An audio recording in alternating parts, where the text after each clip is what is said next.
Don't forget to subscribe and press the bell icon to never miss a video from testbook.com.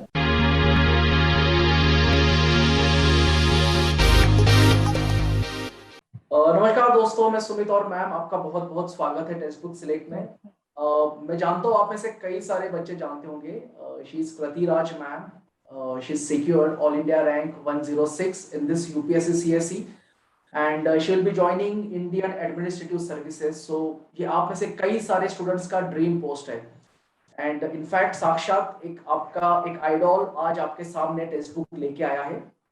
और सबसे interesting बात कि ma'am जो है मैम बिलोंग्स टू झांसी।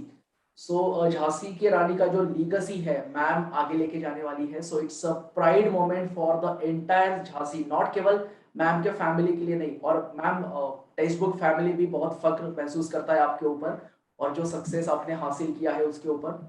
और एक मैं बात बताना चाहता हूँ कि सिविल सर्विसेज ज्वाइन करना ये मैम का, ऐसे कई सारे आपको लोग मिलेंगे कि सिविल सर्विसेज क्यों ज्वाइन करनी है, तो पैशन है।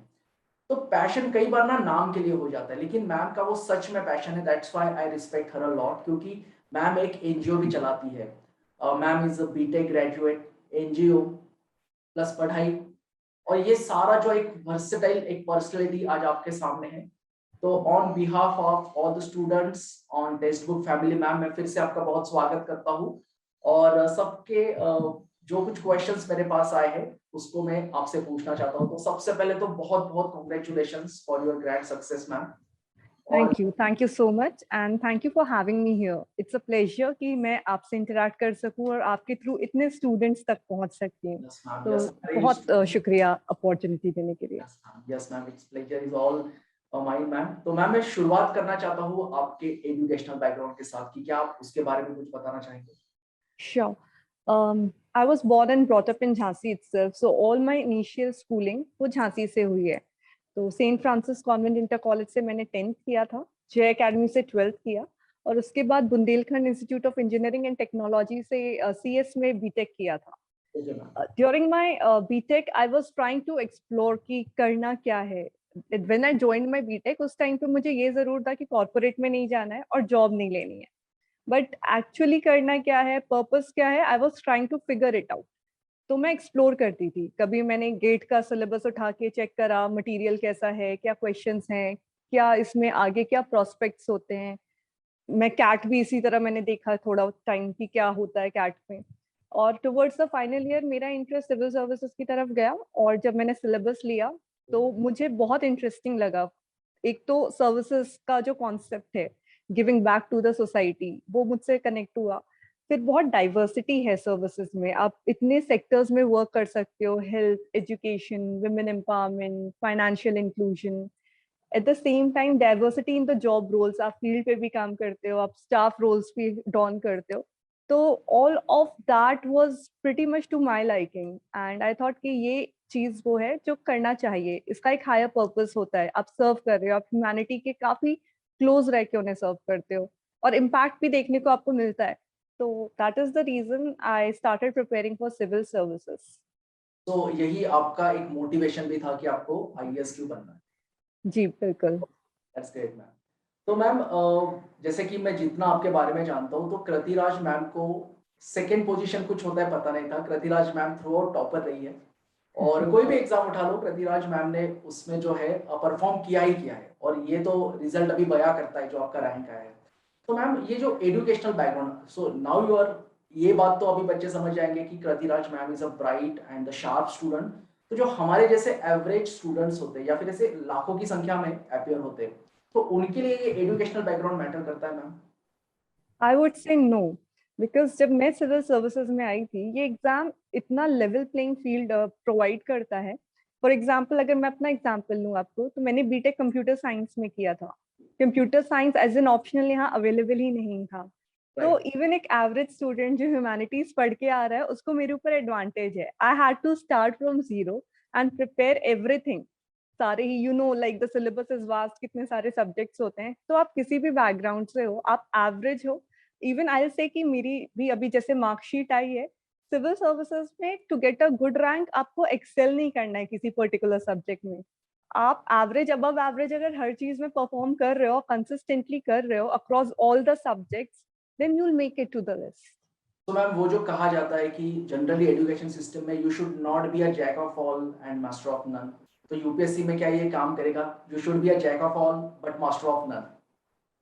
या you can pretty much say that, because हम जो रोल के लिए ढूंढ भी रहे हैं, एडमिनिस्ट्रेटर्स एडमिनिस्ट्रेटिव सर्विस में ढूंढते हैं। एडमिनिस्ट्रेटर्स आर जनरलिस्ट, उन्हें अक्रॉस वेरियस सेक्टर्स काम करना होता है। तो you have to know something about everything, something credible. कभी भी आपको किसी से बात करनी हो, आप 2 मिनट कुछ अच्छा, कुछ इंफॉर्मेशनल आप उसको बोल सकते हैं। तो दैट इज द रीजन कि आपको जनरलिस्ट बनना है, आपको स्पेशलिस्ट नहीं बनना है। Right ma'am.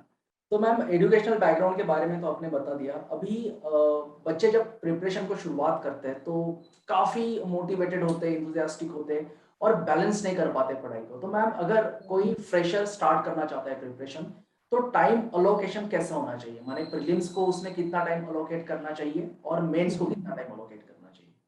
आई वुड से if a beginner is starting the preparation, तो सबसे पहले एग्जाम को समझना बहुत जरूरी है। आप स्टडी करो कि क्या पैटर्न है, किस तरह के पेपर्स हैं और क्या सब्जेक्ट्स हैं। थोड़ा बहुत आप एग्जाम को स्टडी करोगे, उसके हिसाब से टेक अ मंथ ऑफ और एक प्लान बनाओ। आप एक ईयरली प्लान बनाओ, एक मंथली प्लान बनाओ और एक डेली टारगेट्स उसके हिसाब से आप रोज का बनाओगे। तो ये 3 टाइम टेबल्स आप फॉलो करो। और जैसे आपने पूछा प्रीलिम्स और मेंस में क्या टाइम एलोकेशन होना चाहिए, तो प्रीलिम्स और मेंस के लिए मैंने सब्जेक्ट्स की अलग अलग स्टडी नहीं की थी, एक इंटीग्रेटेड कंसोलिडेटेड स्टडी की। अगर मैंने हिस्ट्री पढ़ा तो हिस्ट्री पढ़ के उसको कंसोलिडेटेड पढ़ा, अब चाहे वो प्रीलिम्स के पर्सपेक्टिव से पूछ लें या मेंस के पर्सपेक्टिव से पूछ लें। तो प्रिपरेशन एक साथ हुई है। हाँ, जब प्रीलिम्स आने वाला होता है तो प्रीलिम्स के 4 मंथ्स पहले मैं प्रीलिम्स मोड पे शिफ्ट कर देती हूँ। इट्स लाइक आप गियर्स बदलते हो हर स्टेज के अकॉर्डिंग। तो प्रीलिम्स, आप प्रीलिम्स मोड में शिफ्ट होगे, उस समय आप बहुत सारे मॉक टेस्ट लगाओगे, रिवीजन करोगे, करंट अफेयर्स बहुत पढ़ोगे। देन मेंस के टाइम पे आप आंसर राइटिंग वाले मोड में चले जाओगे 3-4 मंथ्स के लिए, जहां आपको टोटली मेंस पेपर सॉल्व करने की आदत होनी चाहिए। एंड इंटरव्यू के टाइम पे कम्युनिकेशन इज द की। आपको पता सब है, लेकिन आप उसे किस तरह प्रोजेक्ट कर रहे हैं, किस तरह प्रेजेंट कर रहे हैं। तो you need to change gears throughout your preparation. Ma'am मैंने आपके एक इंटरव्यू में आपने कहा था if you fail to plan you plan to fail, तो ये बात तो तय है कि कृति मैम प्लानिंग को लेके काफी असजग है। तो आपने कहा कि टेक अ 1 मंथ ऑफ, तो एग्जैक्टली मैम ये प्लानिंग और क्वेश्चन पेपर एनालिसिस या फिर आपका सिलेबस का एनालिसिस किस प्रकार से करना चाहिए बच्चों? आई विल से start with the UPSC syllabus. UPSC हमें एक सिलेबस देता है, एक पीडीएफ है, आप उसे डाउनलोड करो। उसे इतना पढ़ो कि आपको याद हो जाए। कल को अगर आप न्यूज़पेपर पढ़ोगे तो आप आइडेंटिफाई कैसे करोगे कि आपको ये न्यूज़ कहाँ, कौन से पेपर में कैसे यूज करनी है।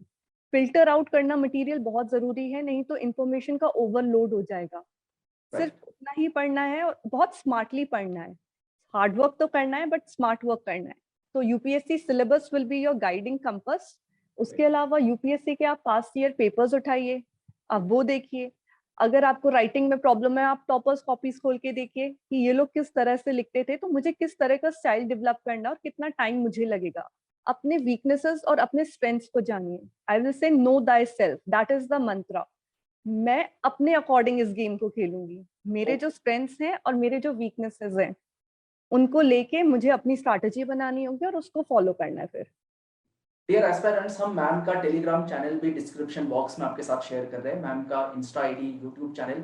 तो मैम वहाँ पे उनके जो टॉपर्स कॉपी अभी जो मैम ने बात किया, तो मैम के मॉडल आंसर्स आपको देखने को मिलेंगे एंड डेफिनेटली इसका काफी फायदा जो अपकमिंग एस्पायरेंट्स है या फिर जो मेंस लिखना चाहते हैं उनके लिए होगा। So ma'am we all will be waiting for your model answers.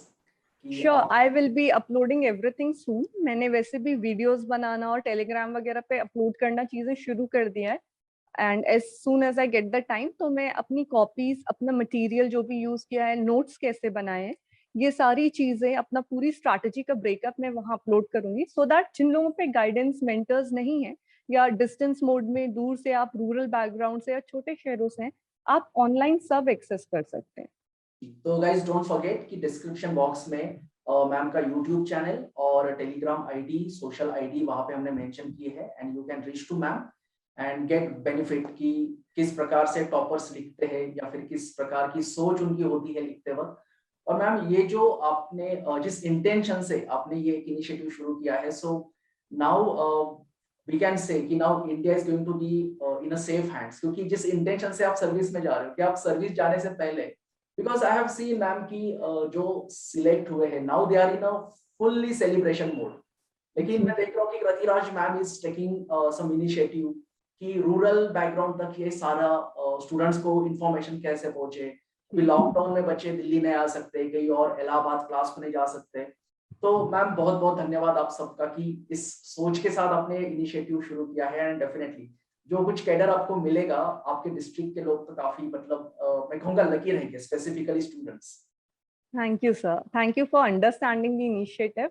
And I guess जब हम सर्व करने जा रहे हैं तो अपॉर्चुनिटीज तो हर जगह होती हैं, you just have to tap on the opportunities. और सर्व करने के लिए तो कोई ऐसे रिस्ट्रिक्टेड एवेन्यूज नहीं है, you will find those avenues everywhere. तो this is just a small initiative from my side. तो it's just like I am doing my bit, I am giving it back to the students. जैसे मैंने कभी किसी की guidance use करी थी, तो अब मेरी बारी है।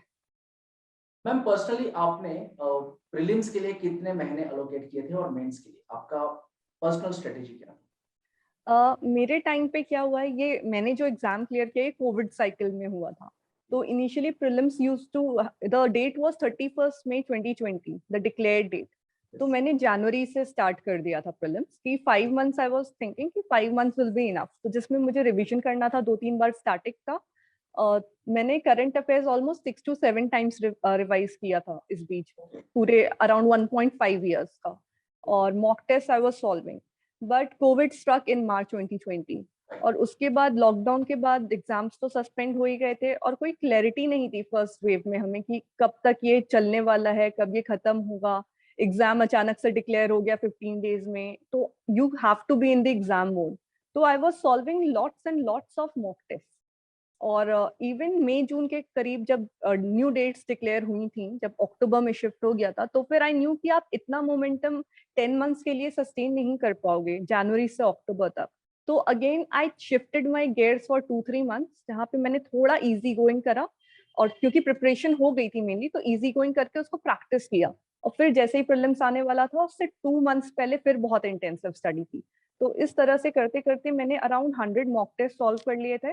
और उन 100 मॉक टेस्ट के रिवीजन भी किया है। और उसके बाद रिवीजन के बाद जस्ट प्रीलिम से 2-3 दिन पहले जो मेन पॉइंट्स फिर भी हाईलाइट हम करते हुए पढ़ते हैं, तो वो भी देख लिए थे। तो you can say it was lots and lots of practice and revision. Right, so practice necessary है। जी और सभी बच्चों के लिए मैम टेक्स्ट बुक की शुरुआत ही वैसे हुई थी कि हम टेस्ट कंडक्ट करते हैं बच्चों के लिए, और हमारे जी हर एक कोर्स में बच्चों को हम कोर्स के साथ साथ सेम टॉपिक के जो क्विज टेस्ट सब कुछ हम अवेलेबल करा के देते हैं। मैम जैसे आपने कहा कि आपने करीबन पिछले 1.5 साल का करंट अफेयर्स को एनालाइज किया, अच्छे से आपने उसका स्टडी किया था, तो करंट अफेयर्स के लिए आप क्या रेफर करते थे? मैं द हिंदू न्यूज़पेपर लेती थी। कभी कभार मैंने उसे बैलेंस करने के लिए इंडियन एक्सप्रेस भी पढ़ा है। अपार्ट फ्रॉम दैट, काफी सारे वेबसाइट्स अपना डेली करंट अफेयर्स एनालिसिस निकालते हैं, तो मैंने वो भी करती थी। लाइक सुबह मैं अगर न्यूज़पेपर पढ़ रही हूँ, तो शाम को डेली करंट अफेयर्स का एनालिसिस पढ़ लिया। और उसके बाद क्विजेस होते हैं, जो डेली करंट अफेयर्स क्विजेस, तो क्विज सॉल्व करा। तो ये तो मतलब 2 आवर्स का एक फिक्स था कि करंट अफेयर्स रोज का न्यूज़पेपर में ये तीनों एक्सरसाइजेस करनी है। At the end of the month monthly magazines आती थी, तो उससे अगेन रिवाइज कर लिया कि अगर कुछ छूट गया है कोई टॉपिक, तो वो मुझे वहां मिल जाता था। और ऐसे ही एनुअली जो कंपाइलेशंस आते हैं, जैसे PT 365 वगैरह आते हैं, तो some people refer to that. But मेरा strength was my memory. Like I have realise कि my memory works in a photographic manner. तो मैंने PT 365 ना पढ़ के जो मंथली मैगजीन्स में पढ़ रही थी, उन्हीं को ही बार बार रिवाइज किया सेम सोर्स से। बिकॉज मुझे सेम लेआउट पे कहाँ कौन सी चीज क्या थी, वो मुझे directly, I do not make notes, तो वो मुझे directly I have to memorise it. That was how my system works. मेरी ये स्ट्रेंथ थी, आई न्यू कि मेरी मेमोरी बहुत अच्छी है, तो मैं नोट्स ना बना के डायरेक्टली भी कर सकती हूँ। बट देर आर पीपल जो नोट्स बना के बेनिफिट करते हैं, तो they should go ahead and make their notes. तो इट मींस कि हर एक एस्पिरेंट्स ने अपना स्वॉट एनालिसिस करना चाहिए, अपना स्ट्रेंथ क्या है, वीकनेस क्या है, जैसे आपने सेल्फ असेसमेंट करके।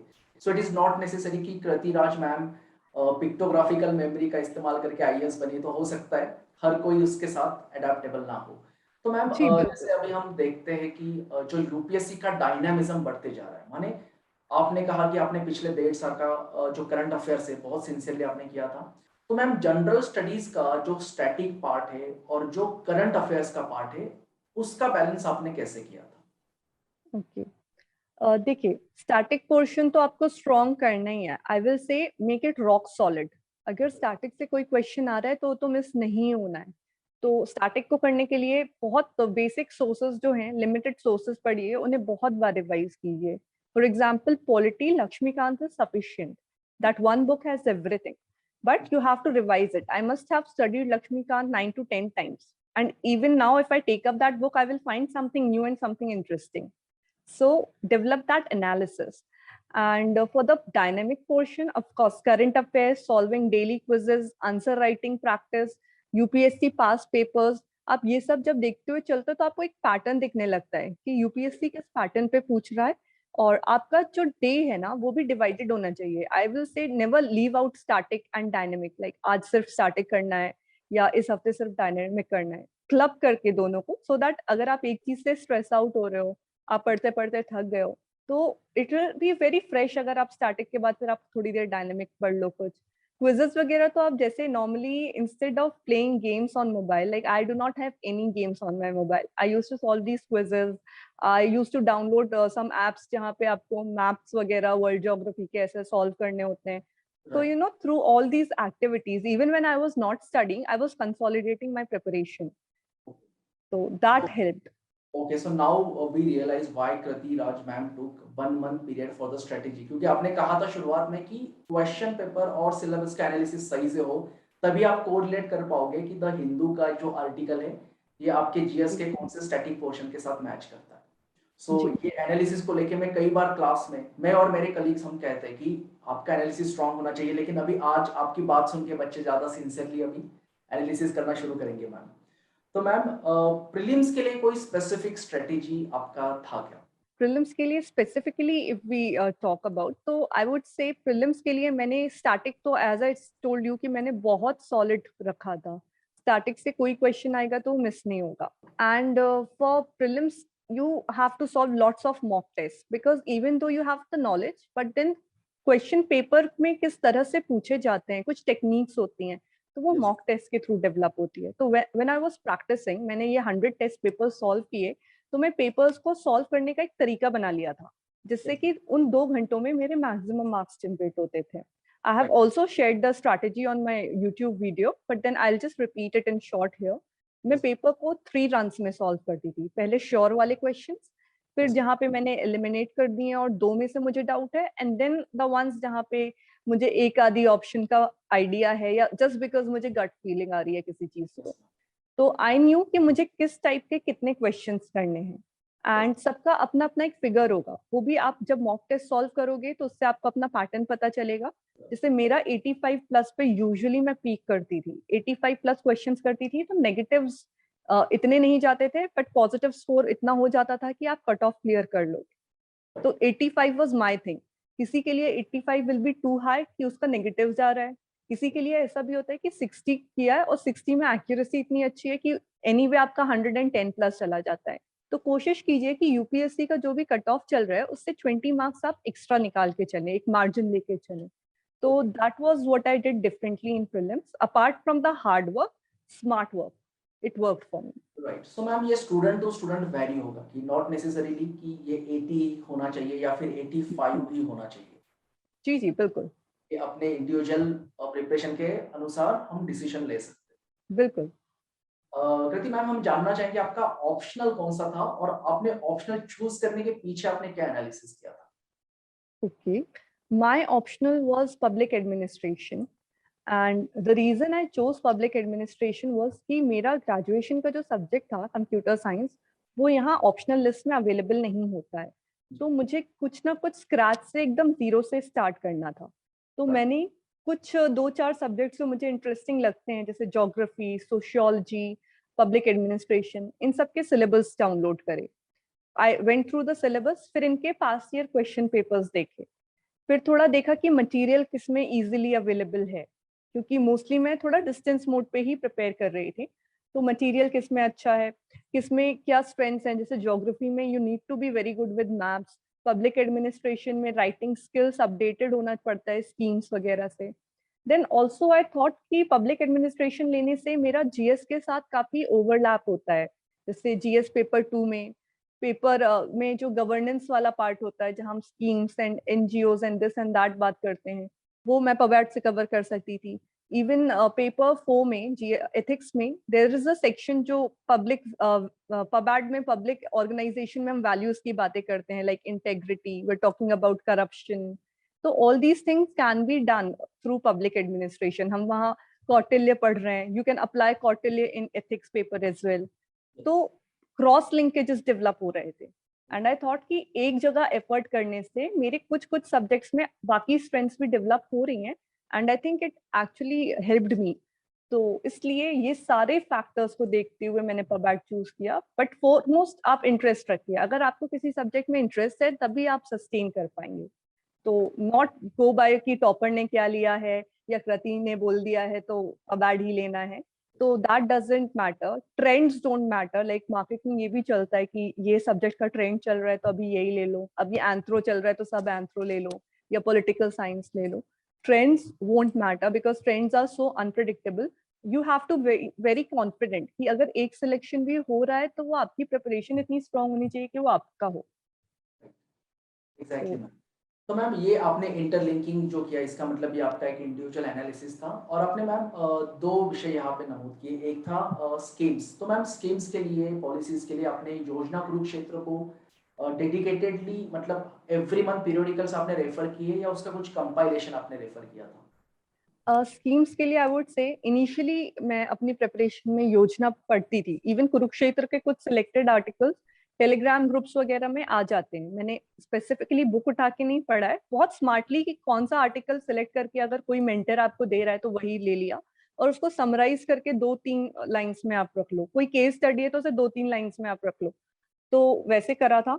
बजट में स्कीम्स बहुत आती हैं, बजट इकोनॉमिक सर्वे वगैरह आप अच्छे से रेफर कीजिए। और जो मंथली मैगजीन्स में पढ़ रही हूँ करेंटली, उसमें न्यूज़पेपर में, वहां से भी आप स्कीम्स ले सकते हो। तो इवन आई से कुछ कंपाइलेशंस ऐसे भी आते हैं जहाँ सिर्फ गवर्नमेंट स्कीम्स पे ही बात हो रही है, पूरा कंपाइलेशन गवर्नमेंट स्कीम्स है जहाँ हेल्थ की सारी स्कीम्स एक जगह है, वुमेन की एक जगह है। तो that is also very helpful. मैं आपको बताना चाहूंगा कि टेक्स्ट बुक जो है मिनिस्ट्री वाइज अलग अलग स्कीम का एक शॉर्ट कोर्स लॉन्च करेगा। एंड डेफिनेटली जो मेहनत आपने किया, शायद आने वाले एस्पिरेंट्स को उतना मेहनत ना करना पड़े, और एक पूरा कलेक्टिव एक जो है कंपाइलेशन हम बच्चों को देने वाले हैं। Ma'am that's very good, that is what is needed. Yes ma'am, तो वो मिनिस्ट्री वाइज हम we are working on it और बहुत ही जल्द उसको हम लॉन्च करेंगे। मैम आपने दूसरा एक मेंशन किया था पेपर 4 के लिए, एथिक्स एंड इंटीग्रिटी। मैम थोड़ा सा ऑफबिट क्वेश्चन है, आपके पीछे गौतम बुद्धा देख के मुझे थोड़ा सा रिकॉल हुआ। कुछ सीरियस एस्पायरेंट्स हैं जिन्होंने इंटरव्यू भी दिए थे, अभी आपके साथ ही थे, तो उनका कहना है कि कई बार ये जो स्पिरिचुअल क्वेश्चन है वो पेपर 4 में हेल्प करता है। आपकी राय उसको लेके क्या है? बिल्कुल, पेपर 4 में आपको स्पिरिचुअल क्वेश्चन बहुत हेल्प करता है एंड आई वुड से ओरिजिनलिटी भी वहां से आ सकती है, आप पे स्कोप होता है। आप बुक्स की रटी रटाई चीजें नहीं बोलोगे। If you have interest in Buddha, आप नॉर्मली बुद्धा पढ़ो, आप बुद्धा की कोट्स यूज करो। I actually recall one anecdote here. मैं मेडिटेशन, एफर्मेशन ये सब बहुत करती थी। और कोई भी स्टेज हो एग्जामिनेशन का, कोई भी एग्जाम हो in fact, I would start my day with meditation, affirmation, and one motivational podcast or something. मतलब जो दिन का फर्स्ट आवर होता है वो मेरा पावर पैक्ड ऐसे ही होता था हमेशा। तो when I was going to write my ethics paper, उस दिन मेरा जो मेडिटेशन था, तो I was doing my meditation. I do guided meditation. तो YouTube से आप सर्च कर लो और ईयरफोन्स लगा के आप कर सकते हो। तो अब वो सुबह का टाइम ऐसा नहीं होता, आपका एग्जाम है, मेंस एग्जाम चल रहा है, कि आप यूट्यूब चलाओगे। बट देन जब मैं वो विंडो क्लोज कर रही थी, वहां नीचे गौतम बुद्धा की कोट लिखी हुई थी और उस पर बस नजर पड़ गई। When I went and gave the examination that day, तो सिमिलर कुछ क्वेश्चन आया था and I use that quote there. Okay, तो you know this is like bookish नहीं लिखना है, स्पिरिचुअल क्वेश्चन यहाँ काम आएगा। If you have that inclination, आपका इंटरेस्ट है, तो आपको वो चीजें जब भी आप नोटिस करोगे, आप उसे यूज कैसे करना है पेपर में। एथिक्स में I used quotes a lot, I used anecdotes a lot. जैसे my mother is a YouTuber, उनका एक यूट्यूब चैनल है सरोज का पिटारा करके, जिसमें वो स्टोरीज वगैरह, मोटिवेशनल स्टोरीज वगैरह ये सब सुनाती हैं। उसमें उन्होंने गौतम बुद्धा की अंगुलीमाल वाली कहानी सुनाई थी and I heard it, since my mother was speaking, I heard it. I have used that story as an example somewhere in the Okay. papers. So that is how I gave my ethics exam. It was not purely bookish. मैंने अपनी खुद की definitions की list बना रखी थी, अपने खुद के examples की list बना रखी थी. तो आप महाभारत से गौतम बुद्ध या इवन पास्ट में हिस्टोरिकल फिगर्स उनके एग्जाम्पल्स वगैरह करके अपना मटेरियल एक अलग से 2 शीट्स बनेंगी बस maximum. But when you are playing with this ना, तो आपकी कॉपी बहुत अलग रहेगी, राइट. ओरिजिनल रहेगी, एंड आपको उसके मार्क्स भी मिलेंगे. ओके, सो डेफिनेटली आपको सुन के बच्चे मोटिवेट होंगे. और मैम मैंने तो रिसेंटली पढ़ा था कि the next success is raising your human consciousness. तो मेडिटेशन तो काफी जरूरी है और कई बार बच्चे डिप्रेशन का शिकार बनते हैं, कई बार अपसेट हो जाते हैं. तो उनके लिए आप क्या कहना चाहोगे मैम कि आई इस विल से हैंडल करना है? जी, देखिए ये जो एग्जामिनेशन है ये बहुत इंटेंसिव होता है. आई मीन मैंने जितने एग्जाम्स दिए हैं उसमें सबसे इंटेंसिव यही एग्जामिनेशन था, और ये बहुत लॉन्ग प्रोसेस है. एग्जाम खुद ही 1 साल तक चलता है, and you do not even know कि आपके क्या मार्क्स हैं क्या नहीं है, वो सब आपको एंड में ही पता चलता है.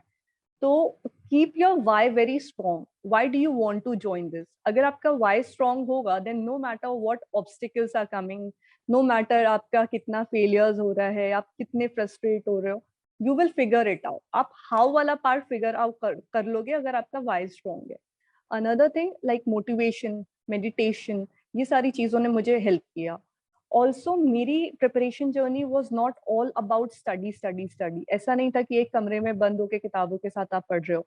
जैसा कि आपको पता है, मैं एनजीओस में जाती थी, मेरा खुद का एनजीओ था, तो मैं लोगों के हट्स में जाती थी, उनसे इंटरेक्शन करती थी, उनसे पूछती थी कि प्रॉब्लम्स क्या है, आके सोचती थी कि अब इसको कैसे सॉल्व कर सकते हैं हम. तो all of that help me. मुझे मेरा रीजन सामने दिख रहा है. आई नो कि if I am going to serve, then these are the people who need it so much. ये किसी की लाइफ एंड क्वेश्चन का सवाल है, लाइक लाइफ एंड डेथ का सवाल है. तो why not just I have to just focus on my studies. Like life is so much bigger than this exam. तो आप जो एग्जाम के लिए कर रहे हो ना, वो ठीक है, आप वो अच्छा है, बट उसका एप्लीकेशन आप रियल लाइफ में करो. Find meaning in your preparation. Purpose को सिर्फ मार्क्स तक नहीं रखो. Purpose should be bigger than you, exam and marks.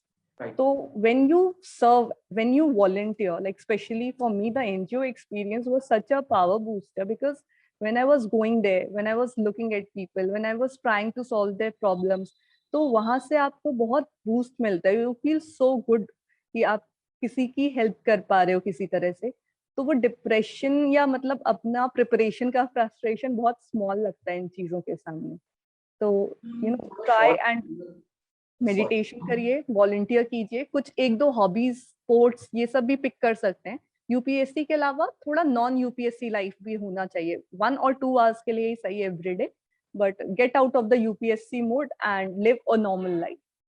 तो यूपीएससी इंटरव्यू में आपको कोई हॉबी पूछी गई थी मैम, या फिर आपका इंडिविजुअल हॉबी कौन सा है? मैंने अपनी हॉबीज में पोइट्री मेंशन किया हुआ था, पब्लिक स्पीकिंग मेंशन किया हुआ था, और गाइडेड मेडिटेशन मेंशन किया हुआ था. अपार्ट फ्रॉम दैट मेरी जर्नी काफी इंटरेस्टिंग रही है. मैंने कभी टोटली कट ऑफ करके नहीं करा. तो मैं एनजीओ वगैरह कर रही थी, मैं पेंटिंग करती हूँ, मैं डांसिंग करती हूँ. तो I had lots of things to destress myself. और इवन इंटरव्यू में मुझसे पोइट्री के बारे में कई बार पूछा गया है, पोएम्स भी पूछ ली जाती हैं. तो you have to prepare at least 1 poem of yourself. My poems are also on YouTube, and I actually recited one of those. And public speaking पे क्वेश्चंस बने थे कि आप कहाँ करते हो, कैसे करते हो, अब मैं अपनी पब्लिक स्पीकिंग कैसे इम्प्रूव करूं, अगर लैंग्वेज बैरियर है तो कैसे पब्लिक स्पीकिंग की जाए. तो all those questions were asked. तो मैम कभी भी हमारे स्टूडेंट्स अगर लो फील करते हैं तो आपका यूट्यूब चैनल रेफर करेंगे और आपकी पोएम्स भी सुनेंगे. बिल्कुल, श्योर. तो मैम आपके एनजीओ के बारे में हम थोड़ा शॉर्ट में जानना चाहते हैं, अगर आप बताओगे तो. मतलब it is which sector NGO, मतलब कौन से सोशल कॉज के लिए आप काम कर रहे हो? मेरे एनजीओ का नाम था कलवृक्ष वेलफेयर फाउंडेशन, एंड इसमें मेनली हम विमेन चाइल्ड इश्यूज, थोड़ा बहुत एनवायरनमेंट पे काम करते थे. तो for example, I come from a small town. Jhansi is a small town, and I thought this is the opportunity for me to take up the taboo issues, the issues no one talks about, especially in small towns. So I was working on spreading menstrual awareness, menstrual hygiene awareness, and I took workshops on child sexual abuse, told people how to identify it, how to respond to it. तो वो सारा कुछ करते थे हम, plantation drives करते थे, donation drives करते हैं हम। और सबसे बेसिक चीज, लाइक पीपल आस्क मी कि इतने फाइनेंसेस नहीं होते थे, छोटा सा इनिशिएटिव है, how do you manage all of that? तो अगर आप पे कुछ भी नहीं है, मैं पब्लिक एडमिनिस्ट्रेशन स्टूडेंट थी, I was learning about the schemes and all. अगर मैं जिसके लिए स्कीम बनी है उन लोगों के बीच में स्लम्स में जाके बस उन्हें बता देती हूँ कि क्या प्रोसीजर है, क्या है ये स्कीम, कैसे क्या करना है, क्या बेनिफिट होगा, तो नाउ यू सी मेरा प्रिपरेशन कंसोलिडेट हो रहा है इसके साथ, बिकॉज जो मैं पढ़ रही हूँ उसे समझ के किसी को समझा रही हूँ, किसी के डाउट्स ले रही हूँ। और साथ ही साथ उस चीज के लिए गवर्नमेंट के लिए भी वो थोड़ा सा फायदेमंद होता है कि एनजीओज और सिविल सोसाइटी आके वो जो गैप्स रह जा रहे हैं कहीं पे कम्युनिकेशन अवेयरनेस में, तो वो भी प्लग इन हो जाते थे। तो it was a win win for all. Right, that's such a great I mean thought you had ma'am, और उसके साथ शुरू किया था। मैंने मेरे एक दो क्लासेस में एज अ केस स्टडीज के तौर पे मैंने बताया था मैम, महाराष्ट्र केडर की सीनियर आईएएस ऑफिसर है मनीषा महेश्कर मैम। उन्होंने ऐसे उनके डिस्ट्रिक्ट में वो वेंडिंग मशीन लगाए थे जिसमें से सैनिटरी नैपकिन आएंगे, और ये जो टाबू इशू था ऐसे उन्होंने उसको टैकल किया था। तो अभी शायद आने वाले फ्यूचर में हमें कृति मैम का एक नया कुछ केस स्टडी गुड गवर्नेंस के लिए बच्चों को लिखने को मिलेगा। And I I am hope so. Ma'am will be in touch with us, और वो उनका ऑन जॉब एक्सपीरियंस भी हमारे साथ शेयर करती रहेंगी। और मैम एक पर्सनल मेरा आपसे एक रिक्वेस्ट रहेगा, when you will go to the training तो वहां के भी आपके एक्सपीरियंसेस आप शेयर करो, क्योंकि कई बार स्टूडेंट्स को वही मोटिवेशन हो जाता है। जी जी बिल्कुल, I try my best to update you and the students as much as possible. Yes, और गाइस जैसे कहा कि डिस्क्रिप्शन बॉक्स में मैम का टेलीग्राम यूट्यूब चैनल है, तो वहां पे ये सारे अपडेट्स आप ले सकते हो। मैम मैं आपसे और आपका थोड़ा सा टाइम लूंगा, ज्यादा नहीं। मैं आपसे पूछना चाहता हूँ कि अगर जिस प्रकार से you are multi talented personality, NGO, सारा सोशल कॉज, यूपीएससी, तो जो वर्किंग प्रोफेशनल है उनके लिए कोई खास मैसेज आप देना चाहोगे कि कैसे टाइम मैनेज किया जाए? देखिए, वर्किंग प्रोफेशनल से मोस्टली मुझे जो कंप्लेन सुनने को मिलती है कि कई बार लोग का माइंडसेट ऐसा होता है कि नो नो मेरे सर्कमस्टांसेस ऐसे हैं कि I can not focus on the preparation, I have to take up a job. तो पहले तो माइंडसेट चेंज करो। If this is what your dream is, like it is, ये ही करना है, ये एम है, उसको एम बोलना शुरू करो। तो नो मैटर कितने चैलेंजेस आए, आपको वो करना है, वो फिक्स्ड है, वो चेंज नहीं होने वाला है। अगर यूपीएससी करना है तो भले ही आप जॉब के साथ कर रहे हो, जॉब छोड़ के कर रहे हो, but that is something that is not going to change. How को फिगर आउट करना है, हाउ मतलब कैसे करना है। तो थोड़े चैलेंजेस आपके लिए एक्स्ट्रा होंगे, जैसे कि आपको टाइम मैनेज करना होगा। And I think time management is something, अगर आपने वो मास्टर कर लिया तो इवन जैसे मैं बिना जॉब के, लाइक 9 to 5 जॉब नहीं था, but I was taking up so many activities, I was on the field. Field पे रहने से काफी अनप्रडिक्टेबल होता है, अगर किसी दिन मुझे जरूरत है वहां किसी को स्लम्स में, तो आई हैव टू गो, भले ही मैंने कुछ भी प्लान कर रखा हो कि आज दिन का ये पढ़ना है। तो वो कैसे मैनेज करना है, time management is something that you will have to understand. Plus अपने जॉब में आप कम्यूट करते हो, आने जाने वाला टाइम है, उसमें आप न्यूज़पेपर खत्म करो, या कुछ गोल बनाओ कि न्यूज़पेपर तो मैं ऑफिस टाइमिंग में खत्म करके आऊंगा। सुबह जल्दी उठ के 2-3 घंटे निकाल के पढ़ लो, रात में आके फिट करो। तो थोड़ा आपको अपनी सोशल लाइफ, सोशल मीडिया, ये सारा चीज कट ऑफ करनी होगी। But then if you have that purpose कि हाँ यही करना है, तो you will figure it out कि कैसे करना है। Ma'am now your idol for specifically for girls, of course अभी मैं अचीवमेंट को मैं कभी जेंडर बायस नहीं मानता हूँ, अचीवमेंट का कोई जेंडर नहीं होता है। तो स्पेसिफिकली फिर भी लड़कियां काफी इंटरेस्टेड थी आपके साथ इंटरेक्ट करने के लिए, तो लड़कियों के लिए आप कोई स्पेशल मैसेज देना चाहोगे, girls aspirants? Of course, I would say कि coming from a small town, even people doubted on me. Like मेरा तो academics काफी strong था. I have always been a performer, but I was told कि no, you should not go for civil services. This is a field job. Computer science वाला जो नौकरी होती है IT में, एक AC cabin में बैठना होता है, sophisticated लोगों से interact करना होता है. That is more safe. That is what a girl should do. So, if someone is giving you all of that gyan, so please do not take it. In fact, prove those people wrong. Now, the same people, once I've done this, once I've achieved this, same people are coming over to me and they're saying, "अरे हमें तो पता था बचपन से ही कितनी होशियार थी कि ये तो ये कर ही लेगी." And as you said कि मैम आप जिस भी डिस्ट्रिक्ट में जाओगे उधर पे, because क्या होता है, girls have some particular strengths. I mean, every gender has its strengths. So that gives us some perspective, because we have been considered the weaker sex या थोड़ा बहुत discrimination at every step of the way आप face करते हो, तो जिसकी वजह से एक थोड़ा empathetic perspective develop हो जाता है, उसको अपना strength की तरह use करो. You are like, girls are so strong mentally, emotionally, even physically. I've seen girls so strong. So just use all of that to your advantage. अपना खुद में self worth खुद से define करो. Do not find your self worth in being dependent on someone. तो अपनी education पे focus करो. एजुकेशन के बाद self empowerment, whatever it takes कि खुद पे आपको एम्पावरमेंट होने के लिए, जैसे आपको जॉब की जरूरत है तो आप जॉब भी करो, इकोनॉमिकली डिपेंडेंट मत रहो किसी पे. तो carve your own destiny. As an individual, you have every right to reach the heights and you have the potential to do it. So just don't listen too much of what the society tells you, and keep doing your thing and keep dreaming and try to achieve those dreams. Work very hard for it, and I know every girl has the potential to do it. Yes, definitely, ma'am. So ये मैं कहूँगा एक motivation रहेगा आपको सुन के, specifically girls aspirants के लिए. Ma'am आखिरी क्वेश्चन आपसे पूछना चाहता हूँ कि जो ऑनलाइन लर्निंग प्लेटफॉर्म्स है उसका आपको कुछ फायदा हुआ ड्यूरिंग योर प्रिपरेशन, और अभी जो पोस्ट को मतलब कोविड के दरम्यान एंड नाउ पोस्ट कोविड ये जो बूम है लर्निंग प्लेटफॉर्म का, उसके बारे में आपकी राय क्या है? I'll say मुझे तो काफी फायदा हुआ है, बिकॉज एक तो कोविड वाला टाइम था, तो वैसे भी even travelling to Delhi was restricted. I did not even travel to Delhi. तो पूरा कुछ आप घर से ही करते हो सारा कुछ. तो देयर वर साइट्स जहाँ पे मैं रेफर करती थी, जैसे मैंने आपको डेली करंट अफेयर्स वगैरह बताया, monthly compilations, online mock test वगैरह सब आपको ऑनलाइन मिल जाता है. तो इवन एनसीईआरटीज अगर आप नहीं खरीद पा रहे हो तो आपको बुक्स भी मिल जाती हैं, पीडीएफ्स भी मिल जाते हैं. अगर आपको हार्ड कॉपी से पढ़ने की आदत है तो आप अगेन उन्हें डाउनलोड करके प्रिंट करवा सकते हैं. Many people make online notes as well. तो इवन जैसे आप टेक्स्ट बुक का बोल रहे हैं, आपने बहुत अच्छे इनिशिएटिव्स लॉन्च करे हुए हैं. एंड आई थिंक इस तरह के ऑनलाइन प्लेटफॉर्म से क्या होता है कि जो एक एडवांटेज है कि सिर्फ बड़े शहरों में आपको कोचिंग करके ही मिलेगा, वो चीज नहीं होती है. इवन रूरल बैकग्राउंड से, दूर दूर के शहरों से आप ऑनलाइन एजुकेशन के थ्रू बहुत लोगों को वो अपॉर्चुनिटीज प्रोवाइड कर सकते हैं, एक लेवल प्लेइंग फील्ड बना सकते हैं. तो that is very good, and I have heavily relied on educational sources online. तो मैम बहुत बहुत धन्यवाद आपका, जो आपने पूरा गाइडेंस दिया, हमारे लिए वक्त निकाला. और मैं कहना चाहता हूँ कि मैम का इतना बिजी स्केड्यूल था, आई रिक्वेस्टेड मैम, और मैं ऑनेस्टली बताना चाहता हूँ कि वो मैम ने कभी भी मतलब वो ऑफिसर वाला एटीट्यूड दिखा नहीं. मैम सेड कि हाँ, मैम वेरी पोलाइटली सेड कि हाँ सर मेरा ये थोड़ा सा बिजी है, हम बाद में कर सकते हैं.